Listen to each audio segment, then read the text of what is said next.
Goulburn was the first inland city in Australia. What? What's that I hear? Bathurst? You say Bathurst was the first inland city? Rubbish. It was Goulburn, and decreed so by none less than Queen Victoria, her glorious self. Oh yes, I know. Bathurst was settled before Goulburn, but that didn't make it a city. Oh no. Goulburn was made a city by letters patent issued by Queen Victoria in 1863. Now, you ask why? Well, it's to do with the church.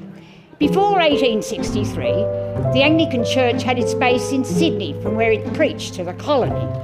Then they realised they needed an extra base, so they decided on Goulburn, of course, and gave it a bishop and a cathedral, and that made Goulburn a city. And Goulburn well deserved that honour. As soon as the Anglicans built their cathedral in 1884, the Roman Catholics built theirs in 1887. Well, by then Goulburn was a thriving city with the biggest inland population. Yes, bigger than yours, Bathurst. And the building that was going on in the 1880s was mind-blowing. There was the post office and the town hall and Islington House and the jail. And business was booming too, with Rogers and Nolman's and the Australian stores and Furners. And a local architect, E.C. Manfred, was building elegant residences here and beyond. Why? By the end of the 19th century, Goulburn was pushing to become the federal capital of Australia, and it proposed that its courthouse could be used as a temporary parliament house.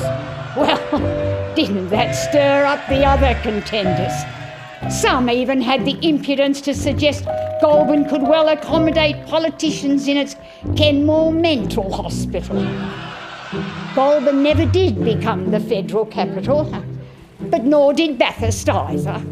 But before all this, and before 1820, the traditional custodians cared for the land where the waters of the Mulwaree and Wallandilly rivers meet. Around 1820, the first settlers came and took over that land with their cattle and sheep and called it Goulburn.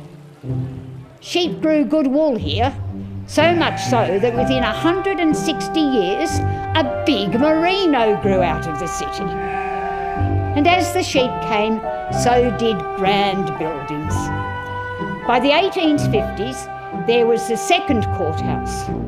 Goulburn has had three, you know. And there were the buildings.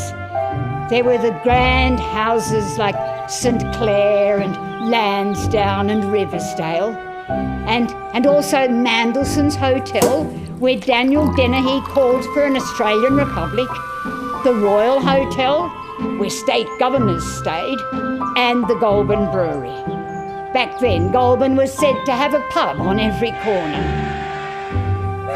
The railway with its station came in 1869, and an oak tree was planted in the market square by the governor's wife, Lady Belmore, and the square became Belmore Park. And we stood proud because, as Queen Victoria decreed, Goulburn is the first inland city. Long may she reign.